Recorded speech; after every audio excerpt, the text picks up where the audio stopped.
All right, I think we're good to go. Good morning, everyone. Morning. Good morning. Oh my goodness. Thank you all for being here on this rainy day. Happy Earth Month, soon to be Earth Week. I'm very happy. Thank you for having us, Lindsay, appropriately named Green. Um, I'm Tanya Gale, and welcome to Newlab. I'm the executive director of Green City Force, and I'm happy to be familiar with many of the colleagues I'm up here with today. We're excited to have a conversation about the importance of the Green Economy Action Plan. My organization, for those of you who don't know, is a nonprofit workforce organization. We're focused in the 5 boroughs, primarily public housing communities and disadvantaged communities, where we conduct service learning through an AmeriCorps model that provides workforce training to 18 to 24-year-old young adults, primarily public housing residents. And we're training them in roles and jobs connected to the green economy, whether that be urban agriculture, the spectrum, solar, you name it. Anyway, you all know. You're all here, so you know what I'm talking about. So it's really important that we're here today to have this important conversation because our organization was founded because of historical systemic barriers to the populations we focus on, not only to be aware of the importance of sustainability and environmental justice, but to be agents of change themselves and to be empowered to leverage the investments, the priorities of the city, state, world, really, and be at the front of those transformations. And so I'm really thrilled to be part of this conversation. We've got some very lovely leaders across New York City who are gonna tell us a little bit to start off what you do, who you are, and what you why you're here, and then we'll get into the action plan. So, Lindsay, you want to start us off? Sure. Good morning, everyone. Thanks for coming. Welcome to the Brooklyn Navy Yard. Welcome to Newlab. So I am the president and CEO of the Brooklyn Navy Yard Development Corporation. I have been in this role for about 2 years. The Navy Yard is a great place. Obviously, it is an industrial campus at its heart, home to a lot of modern manufacturing and innovation. And there's over 550 companies that call this place home. They employ over 11,000 people. And they make pretty much anything you can think of, from, people who mix cement to make kombucha ingredients to bedazzled denim jackets and robotic arms and everything in between. And you'll hear from a lot of the climate tech oriented companies at the showcase later today and on the second panel. And I'm excited to be here. Thank you. Good morning, everyone. I'm Claire Newman. I'm the president and CEO of the Trust for Governors Island. Thanks for having me today.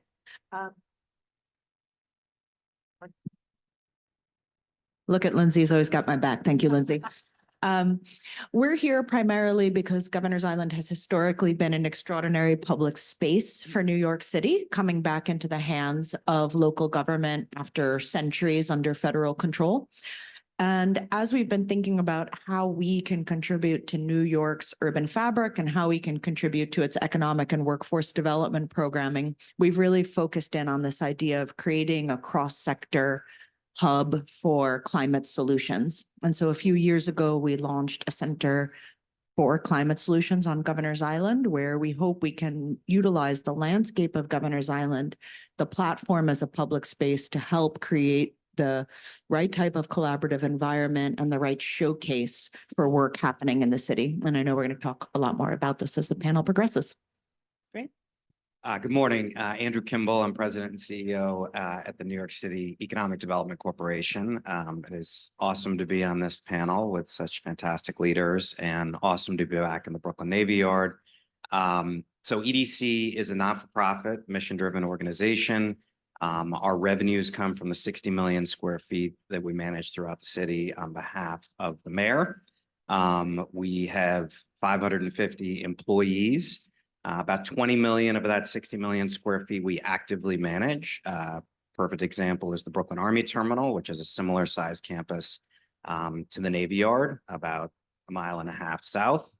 And we focus on high growth, high wage industries and pathways into those industries. So tech and all the variations of that, emerging elements, including AI, green economy.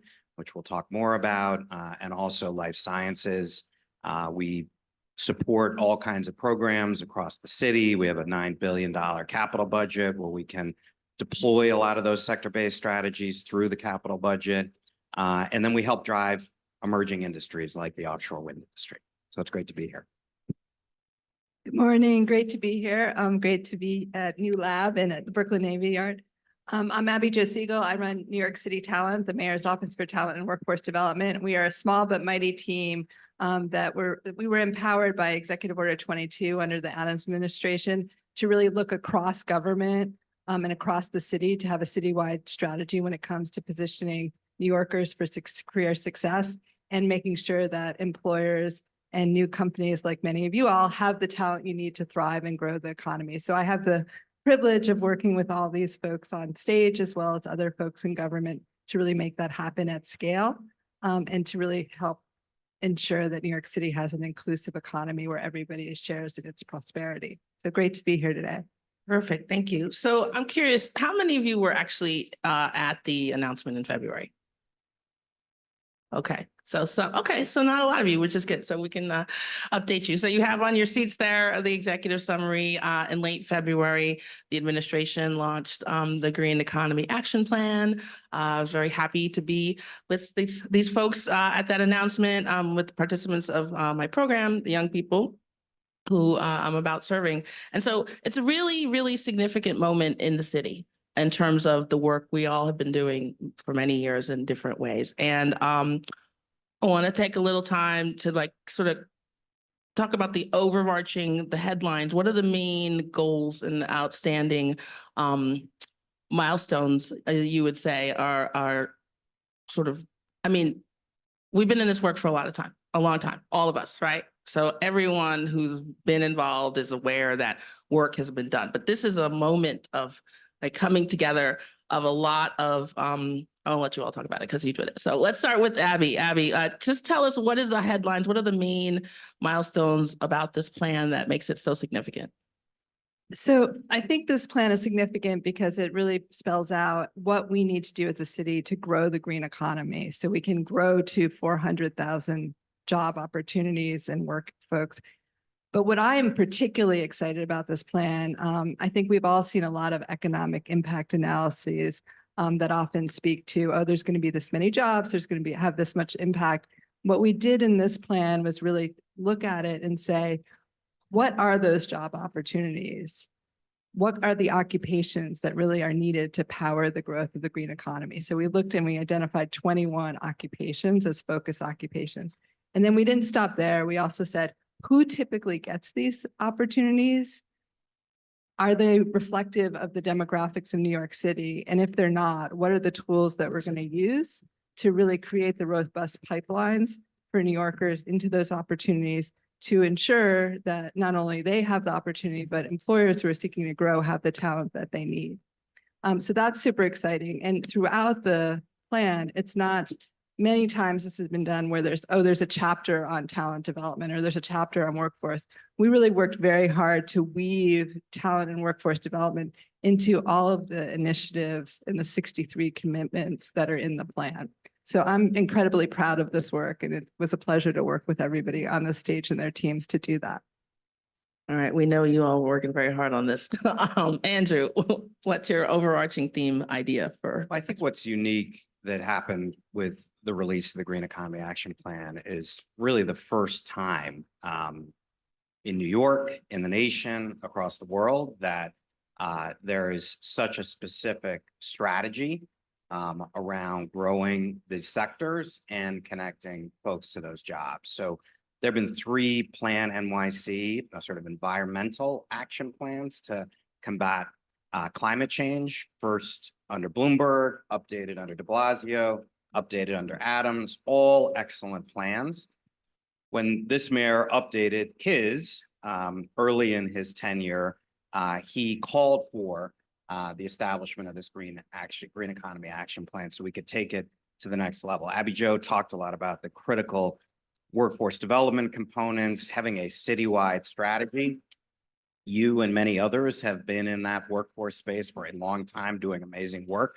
How can we better coordinate across the city How can we better coordinate with our high schools, colleges, really create career pathways into these sectors?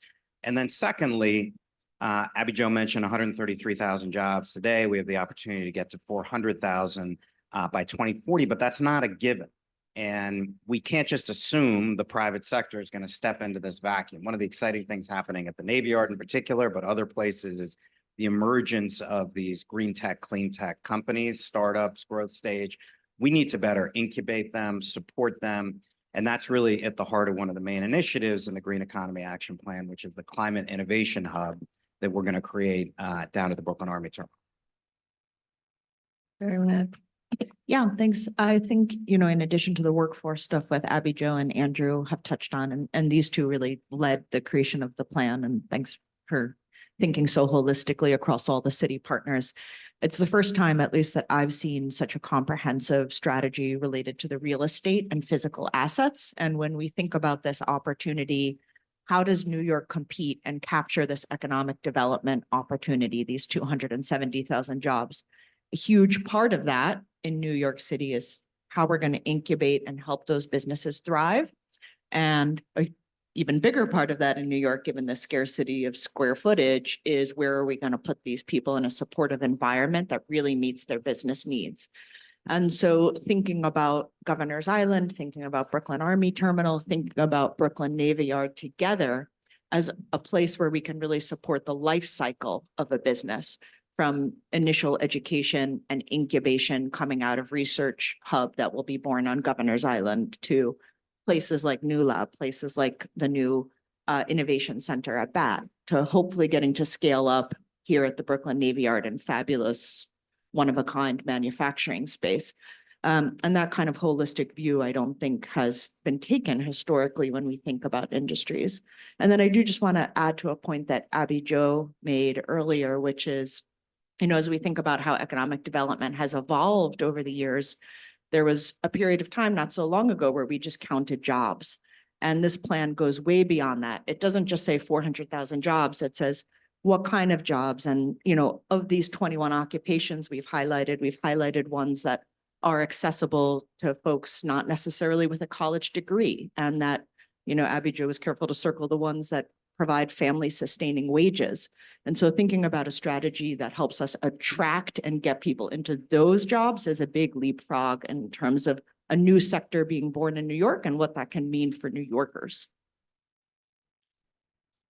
If I could add a couple other things. So picking up on the workforce point, we've all had employment centers attached to our campuses for a long time, and are taking steps to evolve what we're doing, not just to connect people to those family sustaining jobs, but to keep our eye on what is the future of those jobs, and digging into that level of detail, or what are the new skills? How do we prepare people for those jobs? How do we train them? We need to start now. And so there's lots of efforts underway across the different organizations to train people for all the different jobs, because there's, you know, dozens of different occupations that we're talking about, and they need unique training environments, and oftentimes there's a marriage of a particular physical attribute, whether it's offshore wind at a training center down in Sunset Park, or, you know, doing some stuff around solar and historic structures, or, you know, people testing energy systems here at the Yard and down at Floyd Bennett Field. All these things need to happen, and people need to be able to get trained on it in a real world environment and know what it's like. And that dovetails with something else we're doing as part of our efforts to coordinate together in what's called the Harbor Climate Collaborative. But the root of that is really us supporting young companies testing their technologies in the real world environment. And companies can now come out of a place like Newlab or the Climate Innovation Hub, or researchers out of Governor's Island, and say, I have a sensor, or I have a battery, or I have whatever thing that is yet to be created in hydrogen or something else, and they need to plug it in someplace, or see how it behaves, or see what happens when a truck bumps into it and tries to run it over. You need that real world experience to really make sure it's durable, and it helps in product development. It helps those companies mature. And you can't employ the people across New York City if the company isn't successful. So we have to do both of those things at the same time. Thank you. I love this theme of like, you have to be intentional and innovative and think about the things that you don't normally think about because you're thinking about other people who think differently than how you think. I mean, this is so much like what we do in our work, right? Like you can be somebody who needs a job and needs a career path, but if you have no exposure to even understanding what the options are, you don't even have the option to consider it. You started to touch a bit on the harbor, and I want to come to that, but I just this week have been marveling at the occasional climate change, good weather we've had this week. And I've been on the water a lot, and I love the water, and I love Governor's Island, and I love the New York City ferry system. And I thought, I work with young people, some of whom don't know how to swim, and some of whom don't think of water such an important part of New York City. I say that because when we talked about wind jobs a couple of years ago and we were thinking about it, part of what we had to do in our work is think, okay, how do we start getting folks used to water? Literally. What does that mean? Like, how do we get people comfortable? I mean, you think about a wind job, you don't necessarily think, oh, they have to be comfortable with water, but like, that's a real example of like meeting people where they are. So I say all of this to say, I would love for us to talk a bit about the Harbor of the Future section of the plan, because I'm particularly interested in that because I love water and I know a lot of my people don't actually. So talk to us a bit about the Harbor of the Future. So we talked about this being 53,000 jobs specifically, but also from a financial perspective, the goal is to generate $95 billion in economic impact. That's a lot of money. So I don't know who wants to start, maybe Andrew? Sure, I'm happy to start with that. So the Harbor of the Future is a construct that the mayor introduced at his last State of the City. And, one of the exciting things for those of us who've been around in New York for a long time is 30 years ago, really after a century of turning our backs on the waterfront, just having it for gritty, industrial, toxic manufacturing in many cases, then having that large-scale manufacturing disappear decade after decade, starting in the 1950s, leading all the way up through the 1990s, was we started to recapture the waterfront, figure out green and clean industry that could exist alongside parks and housing. There was a heavy emphasis, I would say, in the first 20 years on parks and housing, getting New Yorkers back to the waterfront. What's exciting, and the Harbor of the Future really recognizes and is determined to drive into its next iteration, is that industry is coming back to the waterfront. It's connected by our ferry system. So from the North Shore of Staten Island to Hunts Point in the Bronx, we now have nodes of employment that are exploding. Some of them are academic connected, like Cornell Tech, the Governor's Island. Climate exchange will be a big node on that. What was called out specifically in the Green Economy Action Plan was this 3-organization collaboration between EDC's Brooklyn Army Terminal and the Climate Innovation Hub that will be there, the Governor's Island work and the climate exchange, and all the amazing things happening down at the Brooklyn Army Terminal, all connected in a triangle by fast ferry, but also other forms of mass transit, where just the very simple notion of close collaboration around these small companies, Lindsay touched on this, but it's not just about creating incubators and accelerators like happen here at Newlab and will happen at the Climate Innovation Hub. It's using these campuses, the broad real estate that we have to play with at those 3 sites and even elsewhere in the harbor to allow these small companies to pilot their technologies. So a number of pilots have been initiated at the Brooklyn Army Terminal over the last year. The Navy Yard's been doing it 4 years, and that will only grow. Governor's Island is going to be a big part of this. And some of the bigger corporate players like Equinor, which we're partnering with for the country's largest offshore wind port at the South Brooklyn Marine Terminal, which after many years of planning, fundraising, will finally break ground this fall. But Equinor, as a great corporate citizen, funded an offshore innovation hub that's located in Industry City. But those companies are now spinning out. One of them is going to be piloting at the Brooklyn Army Terminal around the use of AI and weather as it relates to offshore wind, just as one of many, many examples. Yeah, I can pick up from there. We obviously are an island. We're 172 acres just off the bottom of Manhattan. We're a few minutes by ferry from Brooklyn and from Lower Manhattan. You can only get to Governor's Island by ferry. We have 2.5 miles of waterfront, and so water is in our DNA, as it were. And that sort of initial prompt is very much very much what germinated the idea of a climate center to begin with. If you come out to Governor's Island today, you feel like you're in a college campus to some degree. You feel like you're in a space of retreat, a space of inspiration, and a space where you can have an educational complex. And then you go to the top of Outlook Hill on Governor's Island, you look around New York Harbor, and you can't help but think about the very pressing challenge of the climate crisis. And so, I would highlight maybe 3 things in response to that, Tanya, because actually you made a really good point, which is a lot of kids in New York don't get the opportunity to even get familiar with the water. And we have on Governor's Island a public high school, 9th through 12th grade, called the Harbor School. It's a CTE program, and it was born about 15 years ago from exactly that premise.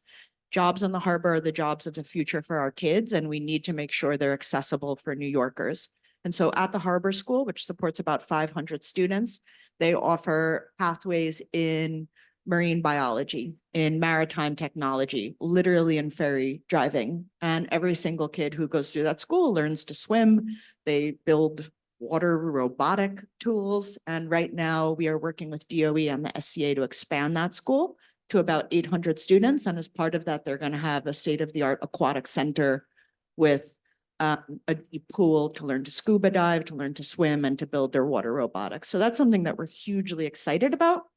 And they are going to tie directly to the work of the New York Climate Exchange, which I haven't actually defined. It's a cross-sector research collaborative led by Stony Brook University. But interestingly, in their governance structure, they have universities from around the country and around the world, Duke, Oxford, Georgia Tech.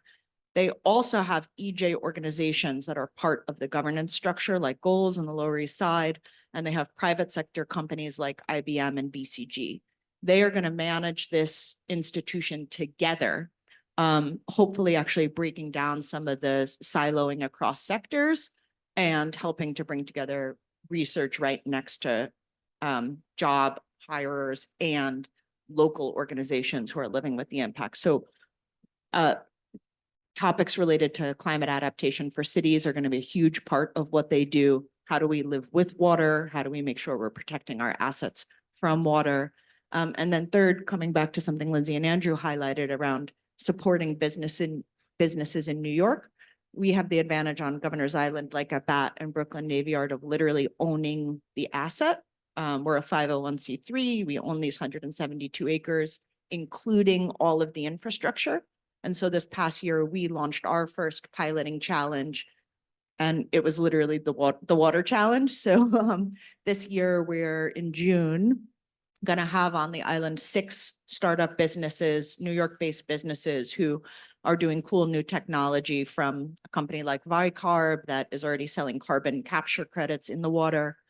We have a new company who's going to be doing on-land wetlands. We have a company who has a new technology where they install hardware onto seawalls and riprap across New York City to create better ecosystems in the water, clean the water, and create resiliency. And that's just to name a few. So using these assets to help companies scale more quickly, help create solutions for cities more quickly is a big way that we're working together and hopefully responding to the water crisis. Yeah, and I'll just shout out to the exchange that, like, it's really impressive to realize the intentionality about bringing so many different types of New York entities into the space, again, for this issue of equity and exposure and connection. So, like, again, our young people, the goals folks, there's so many. I think the museum of this, there's like 50 groups. So that's super intentional. This is a little off topic, but if any of you have not ever been to Governor's Island, if you need a non-climate motivation, there's also a phenomenal spa. And you can be in the water on the roof looking at the New York City skyline. It's amazing. So just I have no skin in that game, but I've been there and it's amazing. Wait, and you get 2 for 1 on your birthday. And my birthday's coming up. Mine too. I will be there. All right. Sorry. Back on topic. Any other thoughts about the Harbor of the Future focus or any other aspects you want to emphasize, Abby?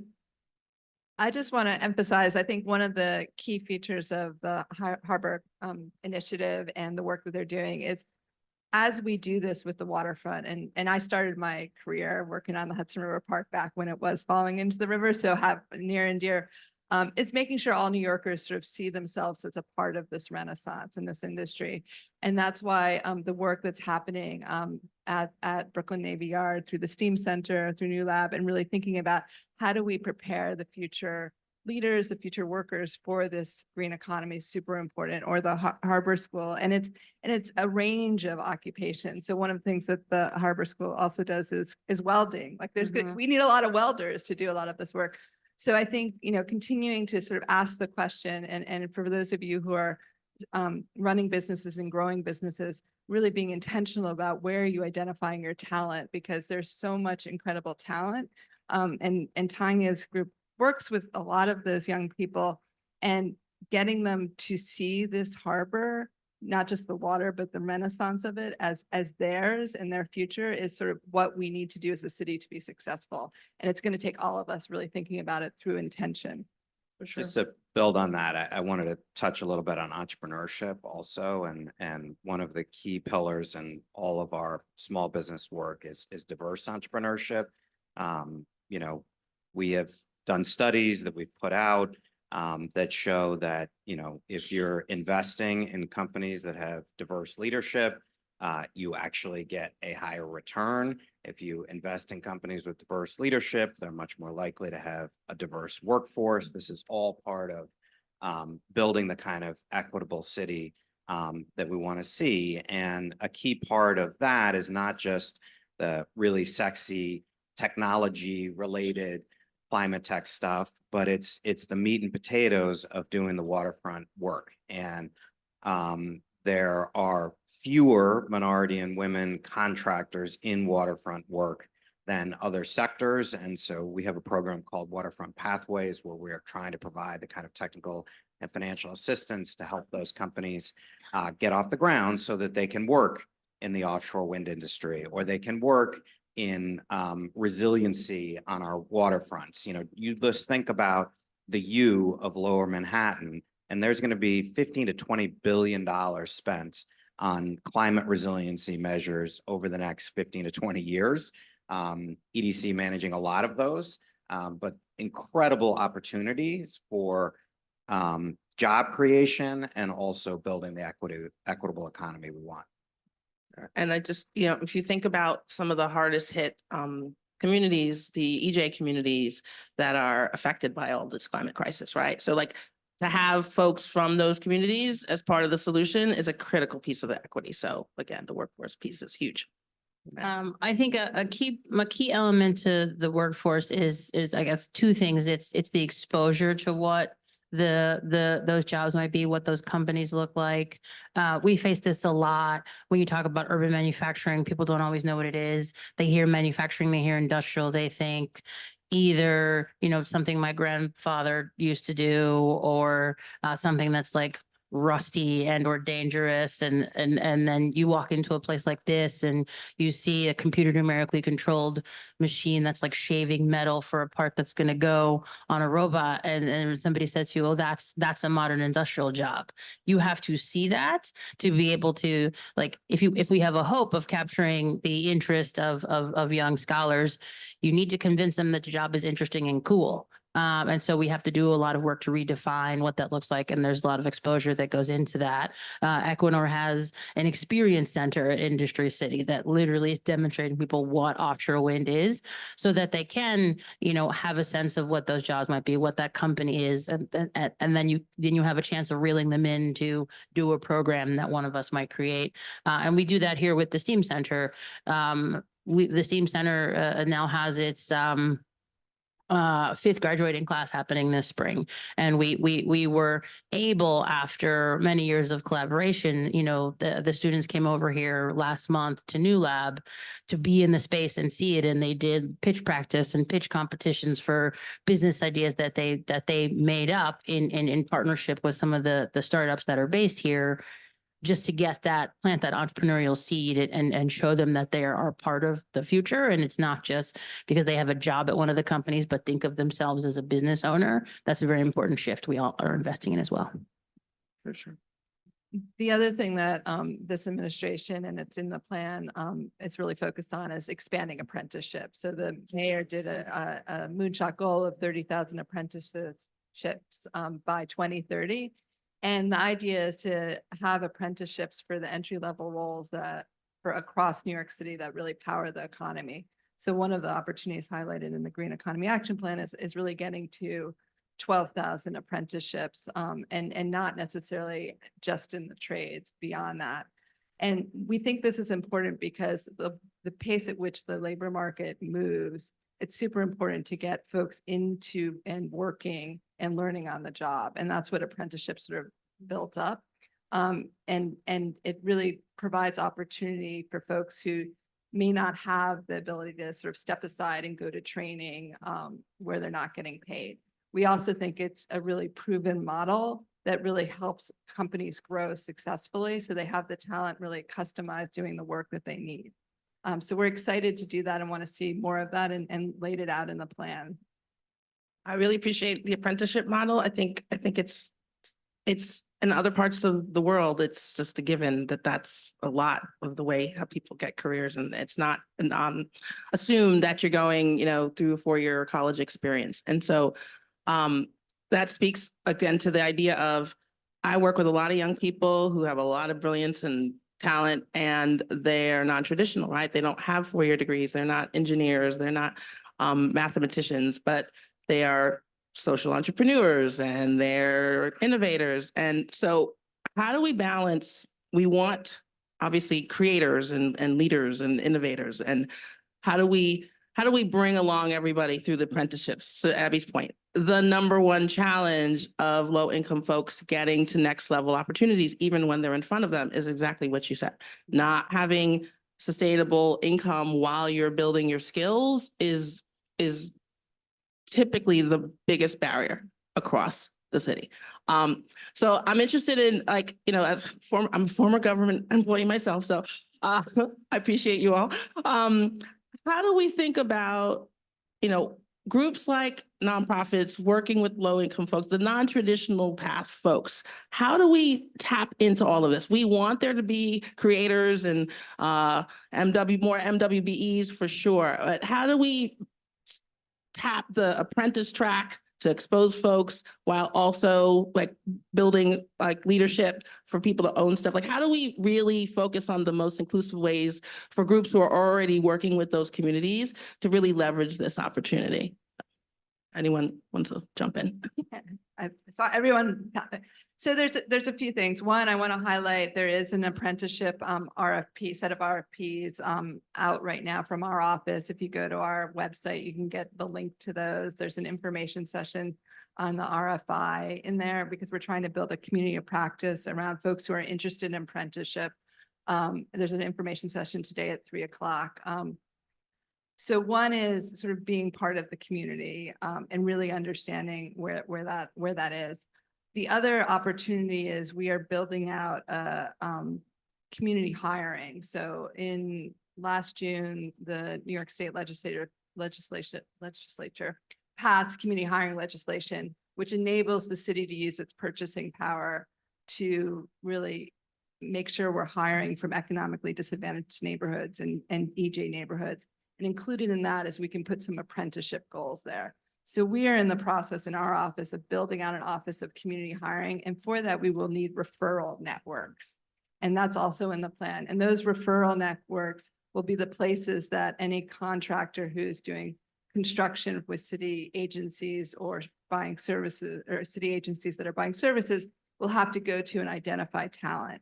And so we want to make sure that the folks that are the referral networks are folks like Green City Forest and those opportunity. Additionally, in our office, we have industry partnerships. So we have a couple of the folks here today from our manufacturing and industrial industry partnership, Neil, and from construction, Tim, who are really working on how do we make sure we're connecting the organizations and the economically disadvantaged neighborhood folks to these opportunities in the green economy plan. So we'll be doing that by working with all the nonprofit groups, but also working with the employers that are working with agencies such as the folks on the stage and well beyond to say, okay, we need to connect the dots. We can't just assume the dots are going to get connected. And that's why sort of focusing on apprenticeship does that, because it's both a job and a training experience. And it's particularly well suited for folks who may not want to get a degree or may not want to get a degree now, but also who may get a degree. So we're also working very closely with CUNY and other post-secondary institutions to have degree apprenticeships.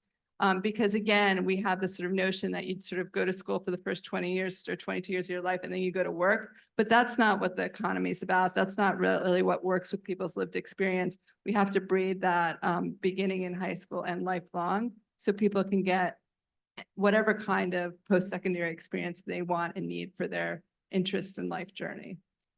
I've heard Abby Jo make this point a lot of times, but it's also about multiple different points of entry. And as you highlighted earlier, Tanya, exposure. So a couple of additional things that we're doing on Governor's Island to help support that work is we've just launched a field trip program in partnership with El Puente.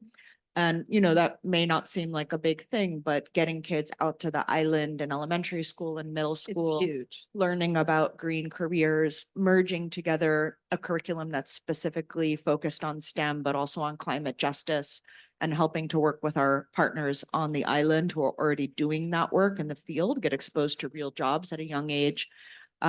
Again, is something we're just starting now and looking to grow in the coming years. And then we've already talked about the Harbor School, but they're now working with both the Exchange and SUNY Maritime on associate degree program, essentially a P-TECH model, so that you can continue that four-year education into a job/educational experience from which you can go right into work and, you know, sort of break down this model of, as you said, being in school to age 22 when you can't earn an income. And a lot of these careers, that's an associate's degree is what you need. And let's make sure that that's accessible and that we're being intentional in thinking about how we can provide those opportunities as well to students coming out of high school in New York. And for our part at the Navy Yard, in addition to incorporating sort of climate fields into the expansion of the STEAM Center, we're also evolving the types of direct training that we offer and leaning into certain of those climate tech oriented jobs, but they're not, it sounds fancier than it is in real life. When you think about welding as an example is very important. We have a second generation Latino owned business here, one of our largest employers. He runs a shipyard. And he'll be supporting all the offshore wind boats and all the different clean energy boats, but he needs people that need to weld. And you're not really going to weld in the middle of an office in Midtown. You're going to do it in a shed at the Navy Yard.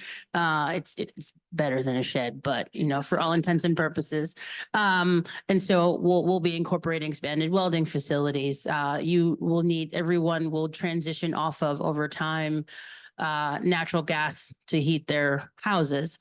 Where are you going to get trained on what those new devices are like? It's a combination of knowing a little bit of plumbing and a little bit of electricity and smartphone apps, as you'll hear from Vince and the folks at Kelvin and Gradient about their devices. But the way we structure those programs, they're deeply informed by the companies we know making those solutions, but they're set up to happen on Saturdays. They're set up to meet people where they are in their other roles. And we'd like to get to the point where we are doing those as part of apprenticeships or with stipends. But the idea is that you come for anywhere from 6 or 14 weeks, depending on what the program is, and you walk away with a certification that allows you to get a job right away for one of these in-demand careers. HVAC will be a huge piece of that. We will add others in addition to welding, and that's really what we're doing.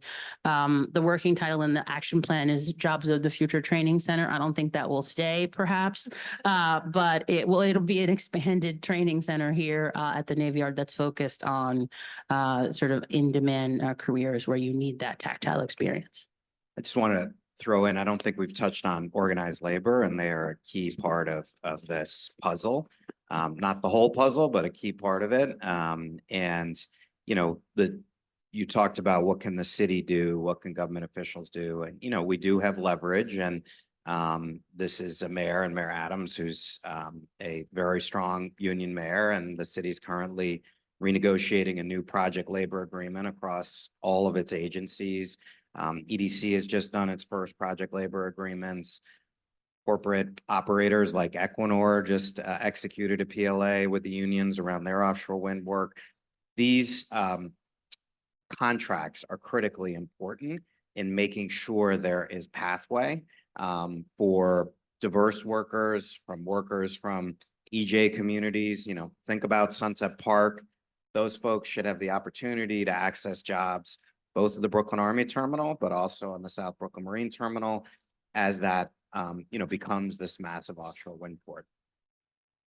And it's accessing jobs, but also the organized labor have the training facilities and the training programs and, you know, a long history of apprenticeship. So there's a lot of infrastructure, and the city is using its purchasing power to really connect those dots for New Yorkers, and particularly those from EJ communities. Is super, super exciting and important. No, I appreciate that. So clearly we know where I'm bringing all my graduates for the next couple of months. Exactly. You have to see it to be it, right? And so loving the fact that this plan is very clearly intentional about finding ways for all New Yorkers to really be part of this engine, this economic engine that's coming. I would be remiss if I didn't give a plug to the folks that are in workforce training, also needing resources as we speak, waiting for some city contracts to come through. Really want the folks that are on the ground bringing the connection to be sustained as well, so that we can get more young people and older people and transitional New Yorkers and folks who need to career shift. There are great groups all across the city doing it. And so part of you, investors, employers, I would encourage you to think about those folks as well to keep the trains moving. Anyway, any final comments? I think we're at time, and we're gonna not take questions now because I believe there's at the lunch, we're gonna be having opportunity to interact with folks. And I'll so make one more plug. if I one more can. plug, go One for more it. plug. Because you just mentioned, we talked a lot about young companies and startups.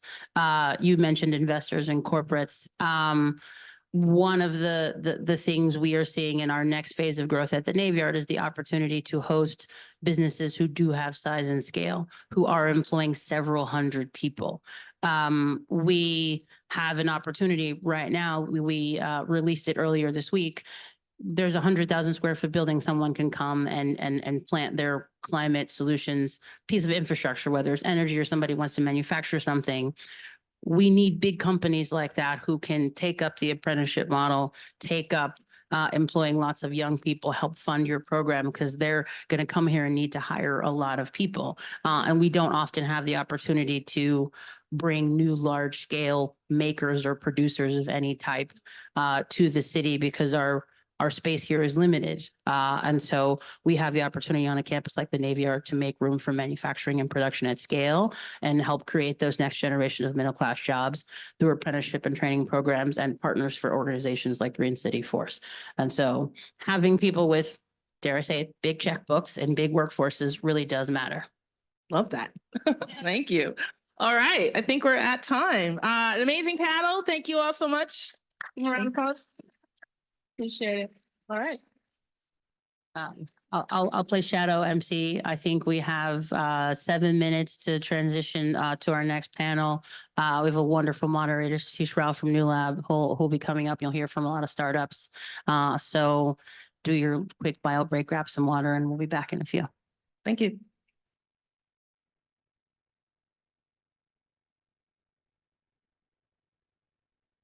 All right, thanks for joining for our second panel. First, I want to thank the organizers from the Brooklyn Navy Yard and Newlab that put this great event together.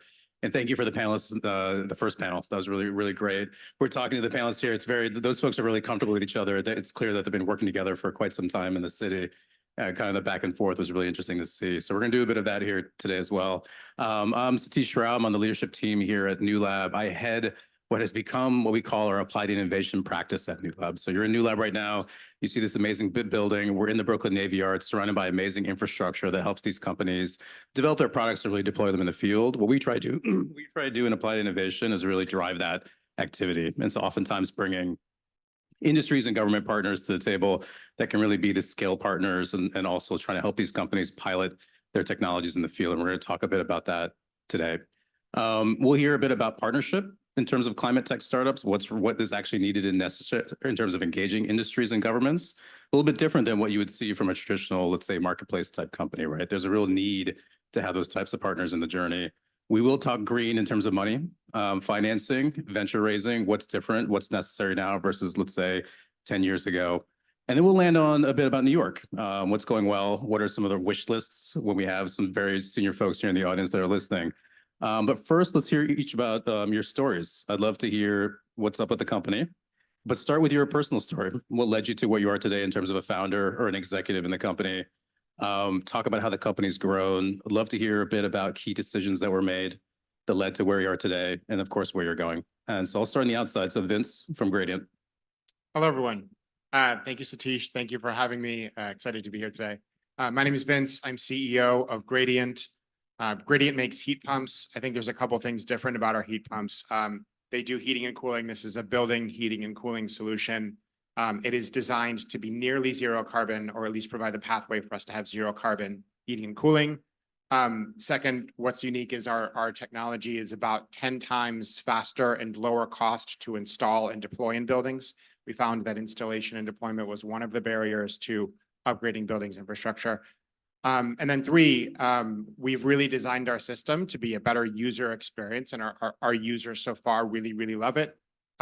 We think that we will not scale new electrified tech unless it is fundamentally better. And so we really focused on making the home experience of using our system much more exciting than the systems that we replace, because that's ultimately what's going to drive scale for us to meet any sort of climate target around building emissions.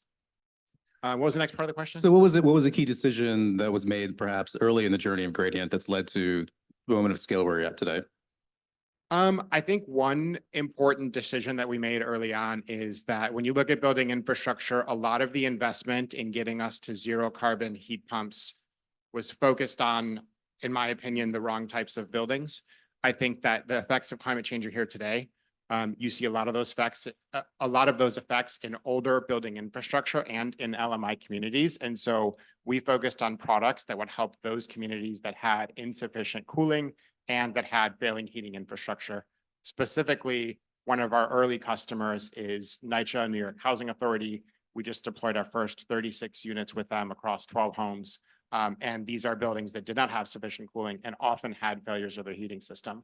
I think that this was, I don't know if gamble is the right word. It seemed like the right thing to do from an equity perspective. And a couple years into our company's history, New York Housing Authority ran what they call the Clean Heat for All program, which I thought was a really landmark program that said, you know, if we want to electrify our buildings, we need a certain type of system to make it economical. And we won that challenge. We were super excited to win that challenge. And so the focus on this older building infrastructure and this focus on equity has paid off for us in a big way.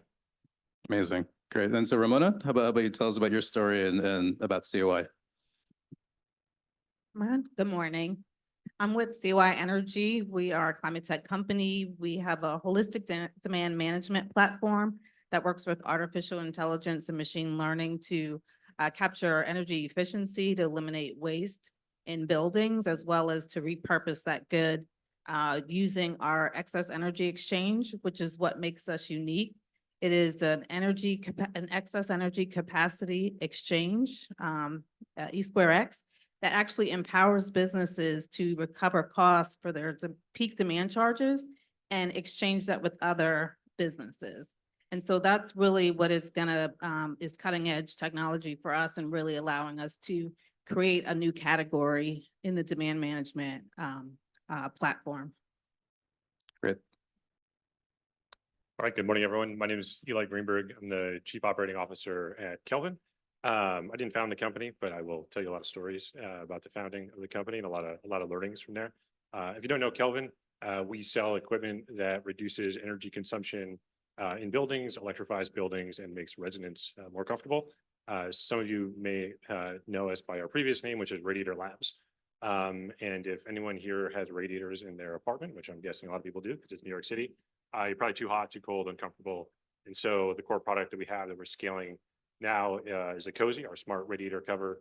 We've sold over 30,000 of those around New York City. And now this year we're launching hybrid electrification, which is where we pair the Cozy with a heat pump and a thermal battery.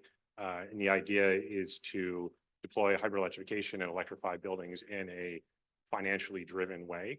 I think one of the decisions that we made early on as a company is really looking at it from the perspective of the building owner, the residents, what's going to be easiest for them, and recognizing that, they're going to make choices from a financial perspective. And so we want to deploy equipment in projects that makes financial sense for them.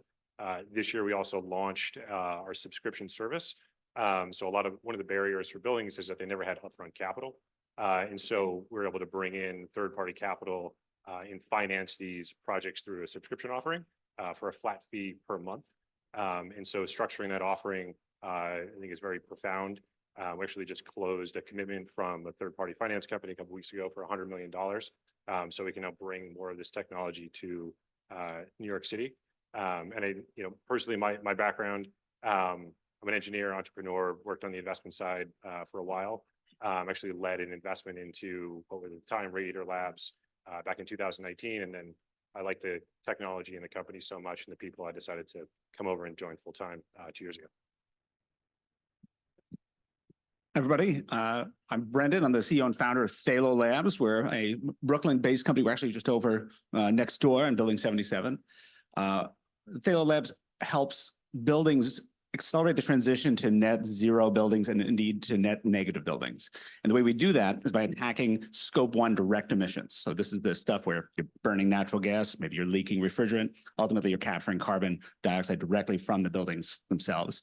We love doing this in cities, of course, because it's almost like cheating, right? Because we've already built this whole beautiful decarbonization infrastructure. It's the city itself. It's all the buildings. So it becomes incredibly capital efficient and also carbon efficient. To the question of one decision, we when I started the company, we sort of had these two central pillars that founded the company. The first one is, how do we touch as much carbon in as short of a time as possible? And that sounds like everybody else except for the short of a time, right? And that metric of success really drives you to go after sort of the waste management side of decarbonization, right? With all the emissions that are coming out. The second pillar was, how do we do this with the smallest number of other people's miracles, right? So a clean grid or, a huge number of class 6 wells to go and inject CO2 underground. These are going to come, but they're not here yet.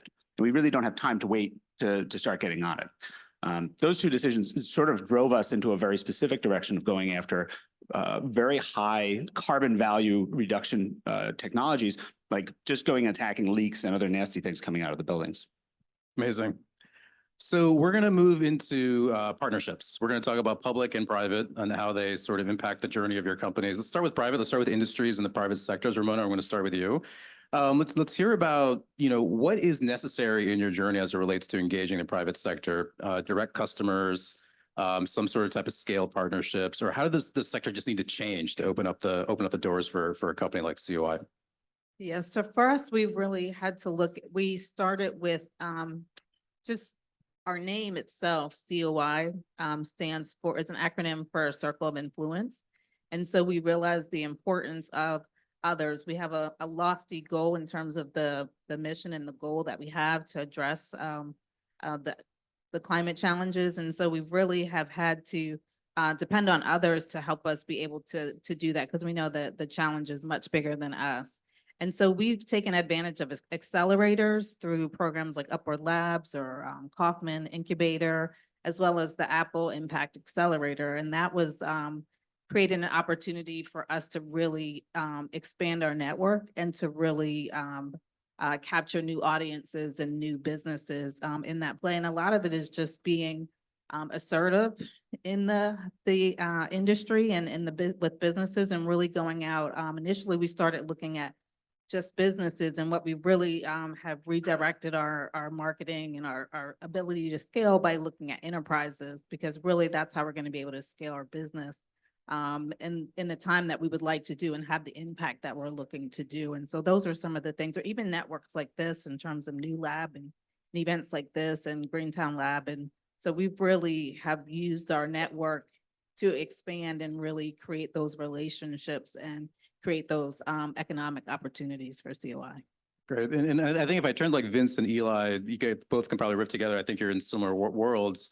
Probably have a lot to say on the government side, but in terms of industry, what are the private sectors? Same question. What are the private sectors you might be targeting either as customers or as partners? Vince, let's start with you.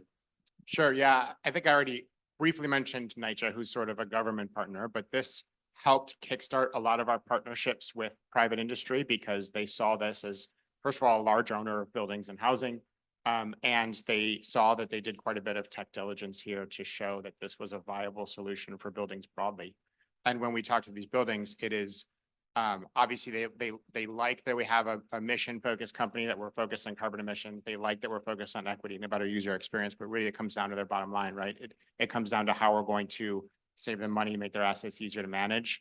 And that is one of the reasons that we focused on the install process being lower cost and faster, because this is one of the major barriers to them updating their infrastructure.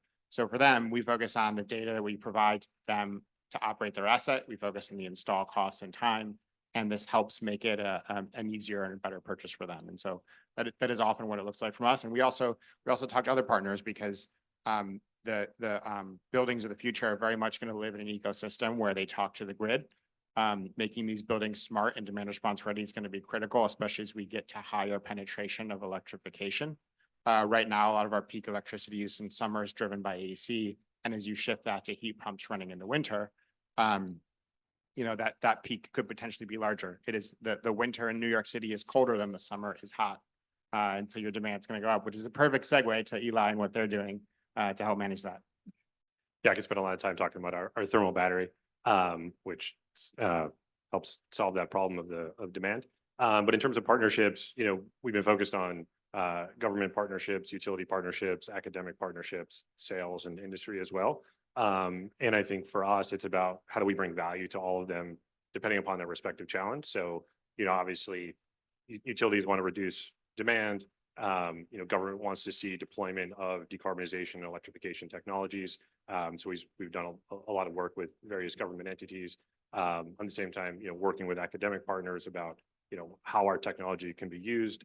And then also sales and industry partnerships, selling through referral partners, helping, which basically helps their business, helps their customers. And then also just generally, partnering with the real estate industry and, how can they improve the value of their assets and make their buildings healthier and their residents happier. And then other industry partnerships like, spending a lot of time talking to Vince about heat pumps and other technology partners. So, we try to work with everyone and basically bring value to everybody. That's great. And Brendan, I think you're probably in a similar world, but you and I have also talked about other sectors as well outside of, let's say, buildings and real estate. So maybe you can go from building real estate over to other sectors you might be thinking about that could scale at the Hill Labs. Yeah, certainly. It's funny because everybody wants to be first when somebody else has done it already, right? Like that's usually the traditional problem is how do you get that first customer? And stepping back a little bit, one of the issues in finding any customer, I think this is a thing that we sort of violate within sustainability a lot, is we always talk about like the capital P problem of there's too many greenhouse gases entering and staying in the atmosphere. That's kind of the whole thing, right? Like that's what we're trying to do in sustainability is fix that. And that's not exactly any customer's problem, right? Their problems are, can I make money? Can I save money? Or do I have to do this, right? And you need to kind of touch on one of those when you're selling into it. And that sort of subdivides who you can sell into, not just within the real estate market, but also just in general for the Fortune 500. And that kind of falls into a somewhere between I need to make money by looking good category, and also a category where you almost have to, disclose a lot of this information. We find that a huge pain point is the reporting structures, some of which, of course, are being driven by the SEC disclosures. But as you drive into that, you can find nodal areas of potential customers who are really well aligned with your mission of trying to decarbonize something. And for us, that's been largely Fortune 500s. A lot of the early customers we had, surprisingly, were banks. Who had, pretty considerable GSG footprints, but that wasn't what we thought were going to be the first foundational customers. But they were so well aligned with kind of our goal of reducing this, being able to report so much better, attacking significant amounts of combustion inefficiencies and leakage. They were kind of a prime target for us. So in terms of, I'd love to think about more about like in terms of, let's say, back to government and this idea of cities becoming first adopters of these technologies. And so we know New York is making a big push around that. Part of the mayor's green economy strategy very much involves the city itself actually adopting these technologies, whether it's buildings or transportation, whatever, or the harbors, whatever it may be. And so let's start with New York, but I'd love to hear what you're seeing across the country in terms of your businesses and the cities being like sort of a first customer for you all. And again, I'll start with Vince because you mentioned NYSHA that came to play. What are you seeing in New York and the US in terms of that idea of the city becoming the first customer for what you're trying to do? Sure. So we're actually based out of San Francisco. We do a lot of work here in New York. I'm from Ohio, so I kind of split both. And we've seen a lot of climate legislation kind of ratchet back and forth between New York and California often, which I think is good broadly for the country. Michigan, shout out to Michigan, is also taking some big steps in climate legislation. And I am very much an engineer and technologist and entrepreneur before I am an expert in regulation and how regulation should drive industry. But I do think that one area where government regulation has a huge role to play is where the external costs of the way that we do businesses are not always realized by the company doing business. And climate change, I think, is perfect and most salient example of that. And so New York passed Local Law 97, which started to put some penalties behind buildings emitting carbon, which has lots of external costs, as we know, for a lot of communities across the globe. Since New York passed Local Law 97, there has been a wide array of building performance standards in other cities across the US. So we have clearly seen New York being a first mover, and then other cities follow with similar legislation that is really focusing everyone on our infrastructure, on the carbon emissions that we have. And it's been a huge help for the heat pump and building environment movement in general. Ramona, what have you seen across the US?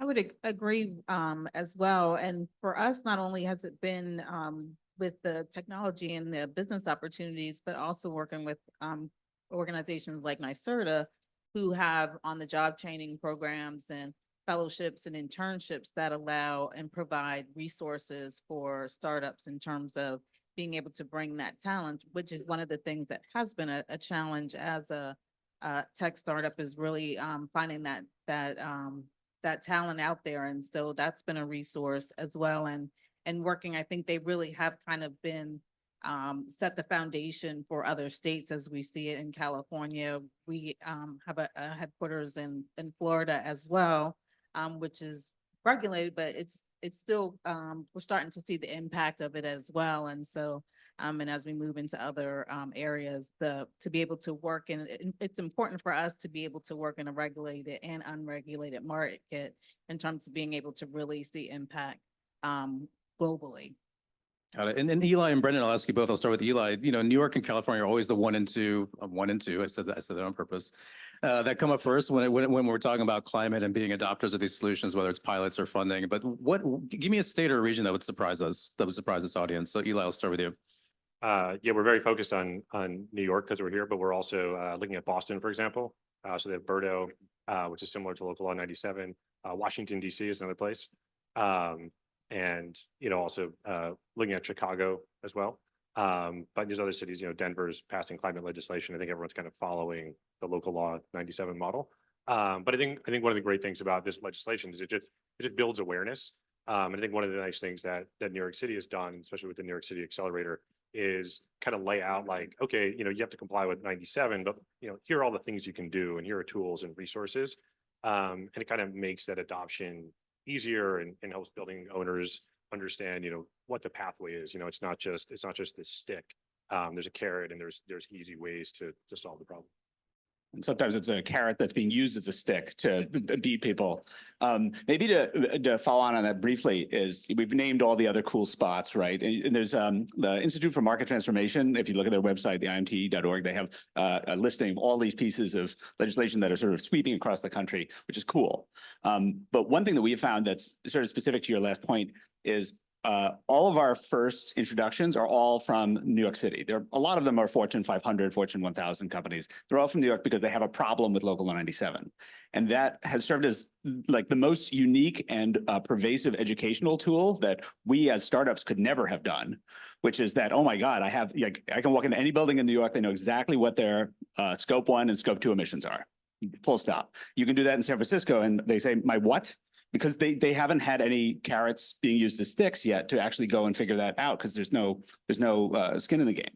So I think we can't ignore the second order but really important impact that that's had on going to market, because everybody has exposure in New York, right? Every Fortune 500 has some sort of building that they have to deal with in New York City, but that's allowed us to go to all the rest of their facilities. And for example, a bank, they're rolling us out most of the Eastern Seaboard now, not because of Local 197 or Birdo 2.0, which is, you know, our cousin in the north, a more annoying cousin in the north, which has copied Local 197, which we're very excited to help them out with.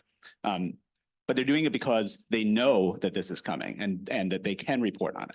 So I'm going to keep going with that. I like that idea. So Local Law 97, definitely I hear different views of that. Stick, carrot, it's all for the right thing. So when you approach, let's say a business or a residential owner, or even the city around Local Law 97 or those types of policies, that the stick of that is definitely opening a door for you. But how do you turn your business into more of a carrot? Like if you do this, this is actually going to lead to real growth for you in the future. Yes, this is the reason why we're talking now, because there's a headwind on the policy. But how do you flip that into sort of a scale where it's like, no, this is how you expand beyond that? And remember, it's a stick, and we keep thinking it's a stick purely because of the monetary burden, but that's not actually the problem for most of the buildings that are getting hit right now. That is a huge problem. But for companies that are going to be on the list of who got hit by Local 197, some of them say like carbon free since 2007 on their website. And they're very concerned about the optics of being a very heavy emitter.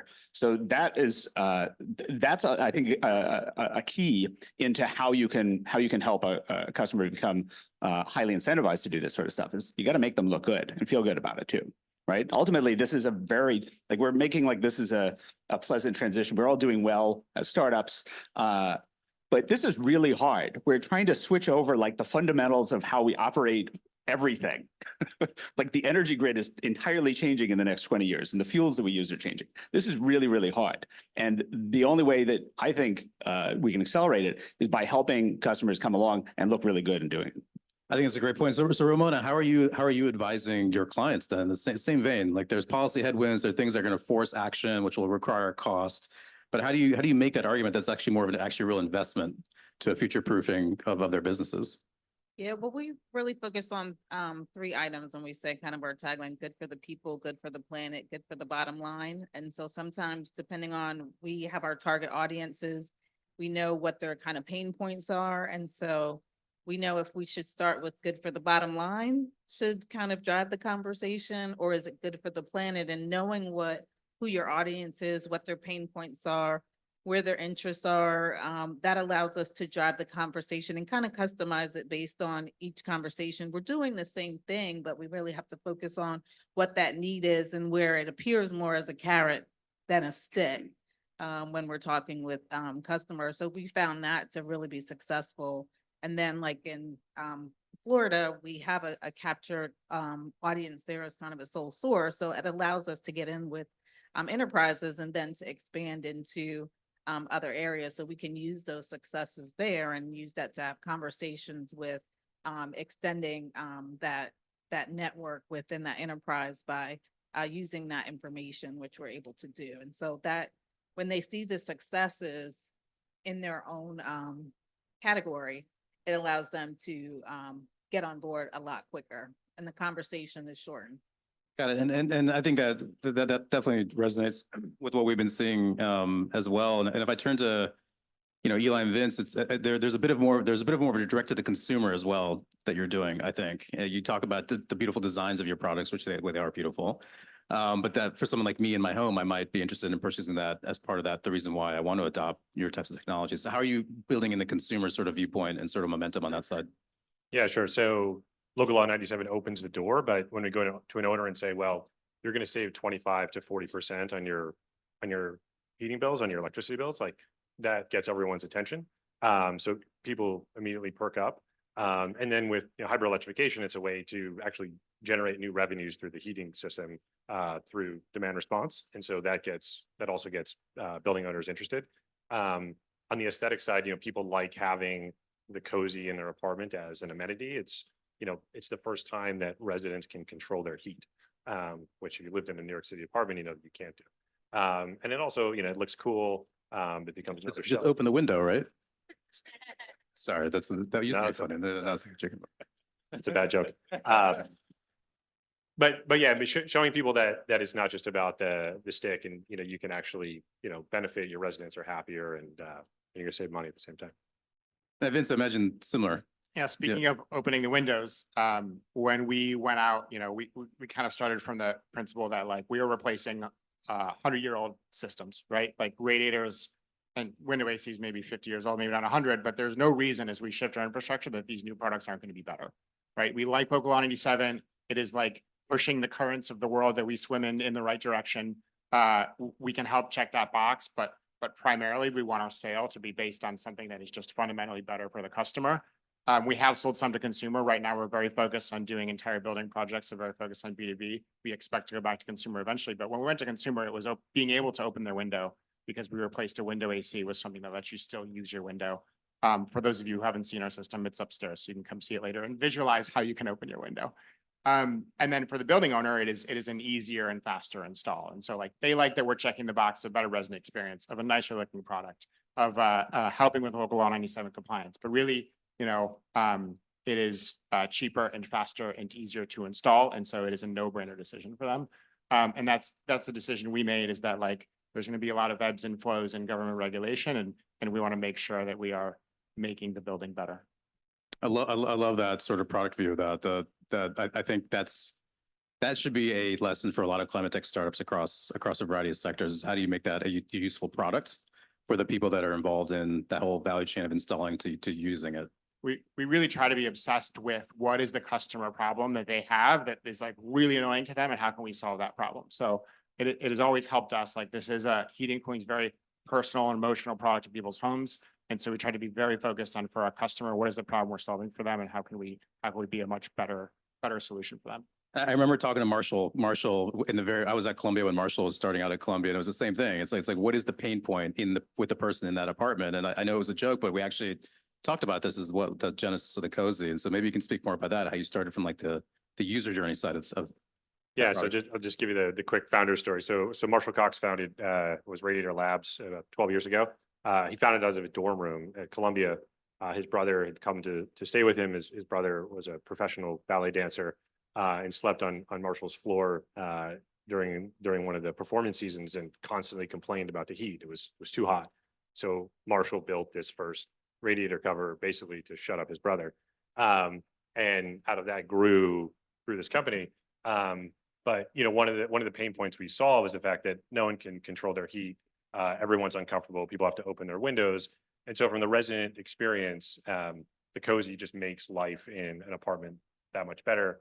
It's more positive. And, just tag on to something that Vin said, one of the things we've done with the Cozy and with all of our products is try to make them easy to install. So you can get in and out of an apartment in an efficient amount of time. Because we recognize that when we knock on someone's door, we're going into the most important place in the world for them, which is their home, their apartment. We don't want to disturb them. We don't want to disrupt them. We don't want to have to move things around. We want them to have a pleasant experience. You think about, the cable company and like horror stories about, the Verizon people or the cable companies coming and, so-and-so didn't show up, or they came and they made a mess. So we want that experience to be, seamless and flawless. And, we're literally putting in the cover, or, replacing an air conditioner. And so to be able to do that, efficiently, smoothly is really important. Amazing. All right. So let's switch gears a bit and talk about green in terms of money, right? We're all trying to grow businesses. We need cash to do that. We talked a bit about policies that are opening up doors for deals and first customers, which is amazing to hear. Let's start with venture. You guys all started businesses, had to take in some private investments. What was the flavor of that look like in the beginning, where perhaps they were backing you, the founder, you, the leader, versus maybe where you are now, where it's much more of a reality of the business and where it's going and investing in that. So what is the climate of venture from when you started versus where it is now? Brendan, start with you. Yeah, well, we started in 2021, which was the Halicon days of venture capital money, particularly getting funneled into climate-y stuff. So that was great for us. We were able to advance. It's good if you're going to be in a bubble, be in the beginning of the bubble. So that's the advice, right? Is to pick where you're doing, and then figure out how you can make a really, really good business so that when that bubble pops, which is the way it does, you have a trajectory upwards into actually making a real business out of it. Yeah, if I could answer that in like a very specific way, is a surprise that I had with founding. I was a sole founder. A surprise I had was how personal it is.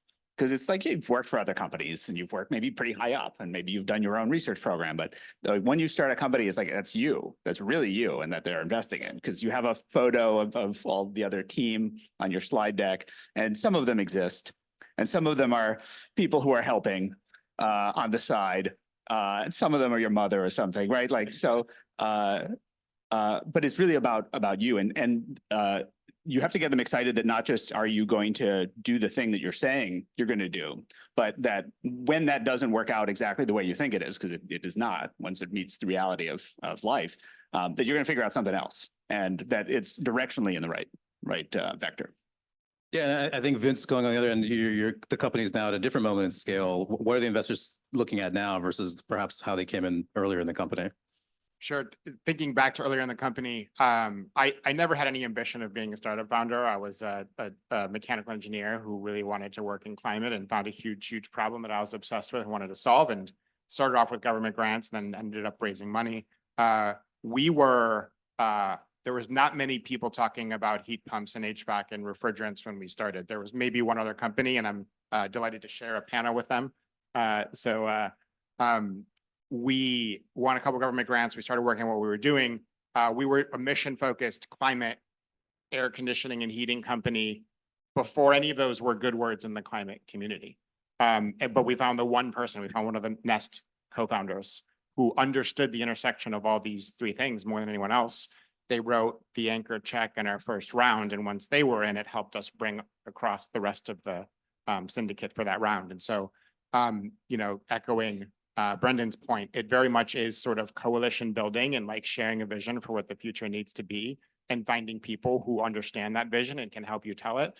For me, my entire history of founding a company is building the right team of smart people who can execute on your vision, of like building the right coalition of investors, of finding the right early customers and understanding what their pain points are. And so fundraising is very much the same thing. It is sharing your vision and building that coalition of people who share that vision with you. Eli, what would you say is similar? What's different in terms of how you've seen investors come to your company? Yeah, it's probably a lot of similarities. The company early on had a lot of government grants, SBIRs, NSF funding. Because sort of early on it was a research project. It was a lot of showing that this works. We did a 5-year case study with NYSERDA to prove out the technology, show the value. But some of the first investors were seed investors who were prop tech funds. And now, obviously everyone's investing in climate tech. And so we sort of, went through that first wave of prop tech, and now we're in climate tech because there's a lot of crossover. And I think, for the investors that we have now, they're really excited about the fact that we can have this sort of immediate impact. We've got product market fit. We can show how we can scale. We've got revenues. And so, that's create a lot of comfort among investors. And I think as a company grows, you find, and I think it's true for all companies, but you just find different investors who match where you are as a company. And then I think at the same time, in addition to having the corporate equity, it's also, having project finance, and being able to use different types of financial structures to accelerate the business. because you can't just do everything with corporate equity. And so, for us, it's how do we take in that third-party project capital to be able to deploy projects faster, which has the knock-on effect of increasing the value of the company. Yeah, and that's a great segue, and I didn't ask you to do that, but that's perfect. I'm going to turn to Ramona to kick us off in this sec. So the non-venture type funding that's needed in the journey. So we know grants, SBARs, the city of New York has lots of grants out there as well. Ramona, how are you, how's CI think about this? How are you perhaps advising your clients in terms of the other types of, let's say, creative financial mechanisms? Maybe it's project finance, maybe it's underwriting from federal grants that allows them to, adopt climate technologies in a way that might be cost prohibitive right now. Yeah, for us, a lot of it was started, our founder, Celisa Barron, really started bootstrap, and our experience has been a little different with VC. If you look at venture capital funding for minorities and women, it is significantly less, about 2%. It may vary a little depending on what statistic you're looking at. In African-American women, it's about 1/3 to 0.5% of that venture capital. So the ability to raise funds is a little more challenging. It is something that has not deterred us. We have been successful in our pre-seed and seed rounds and continue to look at those opportunities. So those are things that we take into consideration as well when we're working with our clients and really finding ways for them to be able to find financing and be able to take on these programs and these initiatives for them. The way they can work with us, there's really little to no cost for them to be able to do our program. So they really start up with no upfront cost, and then they're able to start the program. And then based on the savings and the revenue that they're able to generate, that they are able to pay for our subscription model that we have. So that's the benefit for our customers, is that they don't have that upfront cost. So the only barrier is really information and awareness for them to be able to take advantage of those incentives, as well as to begin to reduce that waste and their carbon footprint. Go ahead. Yeah. Yeah, it might be important to note that you kind of have a weird group of startups up here because we all have some level of hardware enablement. And that entirely changes how the capital stack has to be treated, right? Because if it's a SaaS company, software only, then the amount of investment that you need, because you just don't have to touch hardware, is different. And that also means that you have very different capital stacks. I think are we all third sphere? We all have third sphere money. There's Sean Abramson there has from a third sphere, which is a VC fund that likes hardware, which is why I think they liked us. Has an interesting depiction on actually hardware companies more or less cost the same to build as software companies, except for the hardware. And then you have to go and find different capital stacks that can go and access that, whether that's a smart application of low interest, non-dilutive capital, whether it's grant money, whether it's crazy stuff like starting to sell carbon credits on different marketplaces, whether it's other inventive ways of or reselling back to the grid, any of these intelligent, new sort of innovative ideas. And that's kind of makes it harder, right? Because you have a different capital stacks that you do access. Totally. And so let me ask that question back to you then. It might be a little saucy. Your investors who are investing in hardware in climate tech, are they expecting you to build the next unicorn? And is that what needs to be true to make an impact in climate? For example, none of you are building the next real estate company, right? But you need them to enable really at scale the impact you're trying to make in climate. So when should you find that exit path? And how does that compare, let's say, what we know in the Googles and Ubers of the world, the SaaS companies, they're effectively having to create their markets themselves, and that's what the investors are telling them to do. So I'll start back to you, Brian. Oh, great. Thanks for that. I can speak definitely that every one of our investors thinks that we're building the next unicorn because they've all told me that.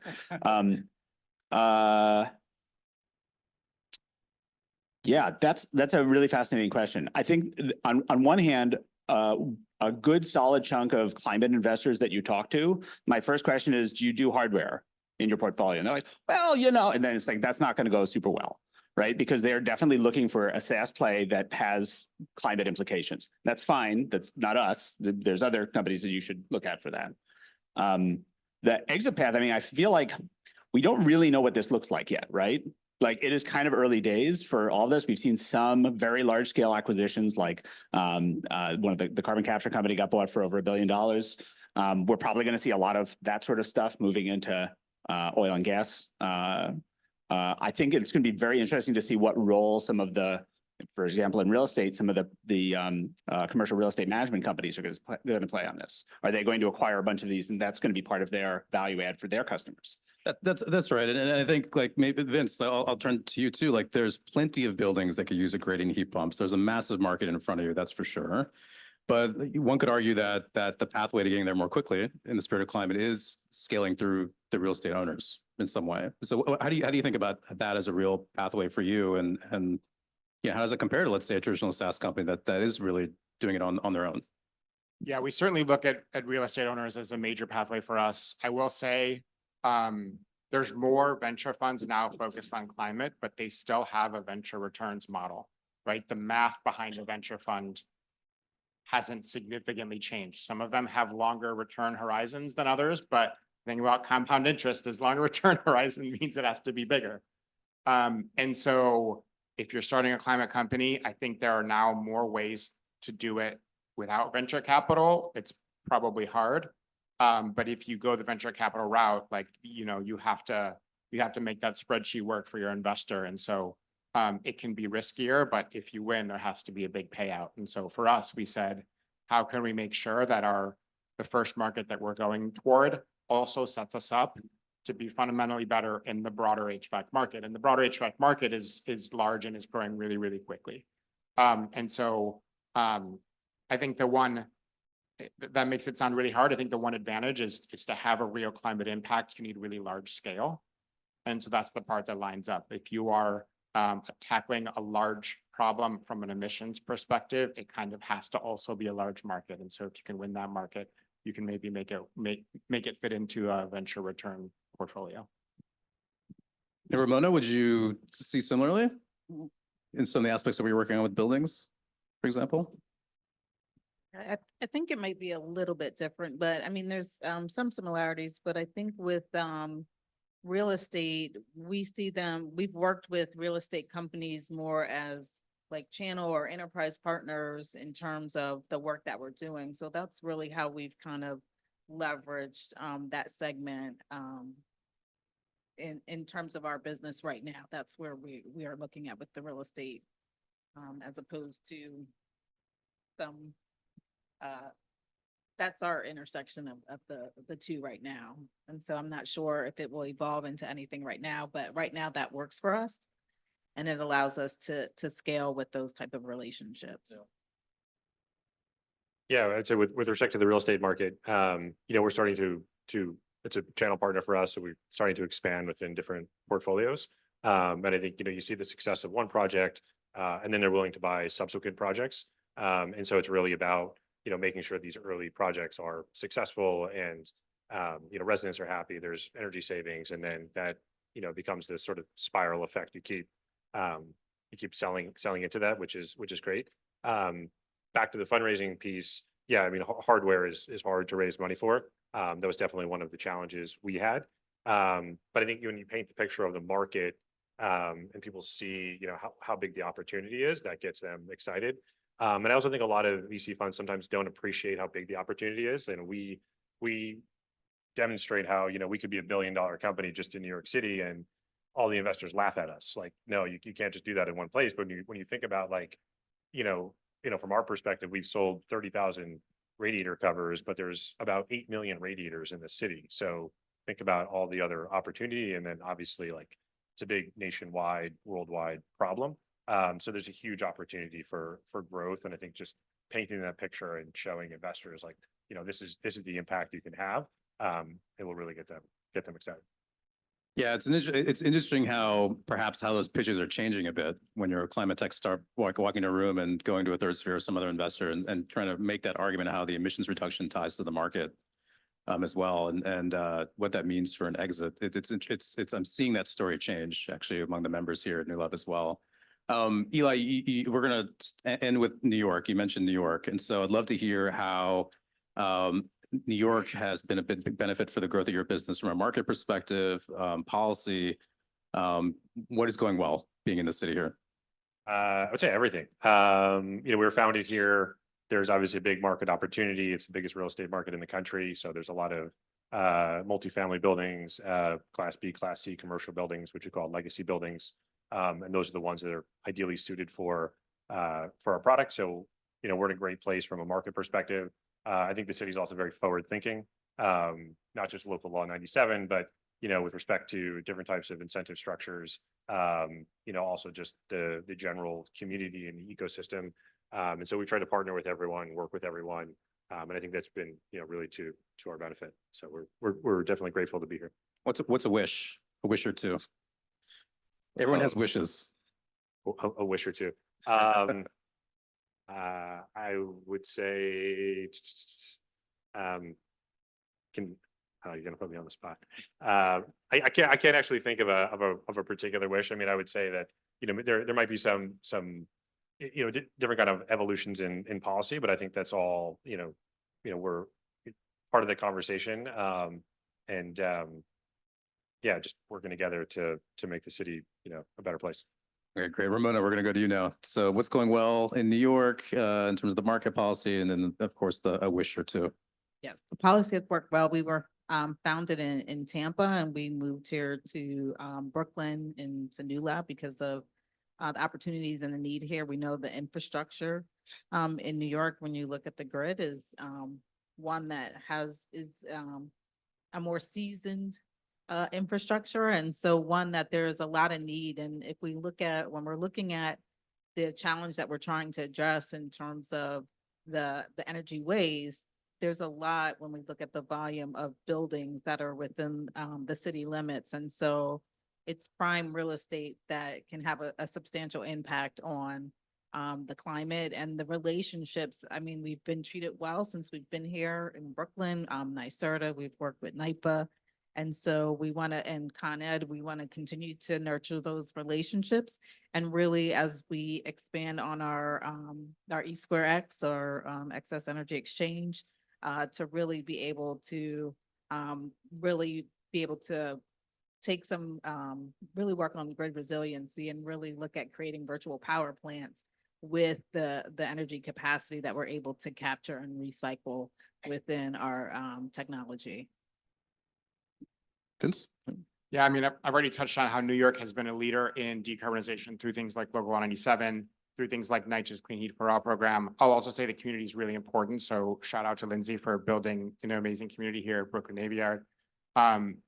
The world in which startups happen really requires a community. I would have not have started a company if I wasn't in a similar community of founders who had similar problems and resources. Like I spent a lot of times going over to Marshall and Eli's place to talk about all of the fun and exciting parts of starting a company in the early days. And so I definitely think that the community and the ecosystem that fosters innovation is really, really important. Same for workforce development. Like Tanya mentioned with Green City Force, like you need like the people to do it. You have to have a community that enables that and fosters that. It is not easy. It takes a lot of time. In terms of wishes, I mean, we've been in conversation with groups like NYSERDA and NYCHA for a long time. It is often hard for really large organizations and really, I don't know what the word is, complicated infrastructures like New York City to work with startups.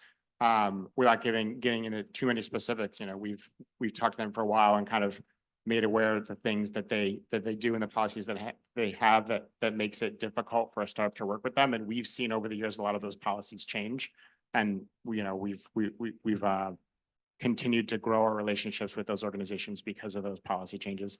NYSERDA now is running a similar program that they did for heat pumps for stoves, which I hope helps spur the next generation of startups doing induction stoves.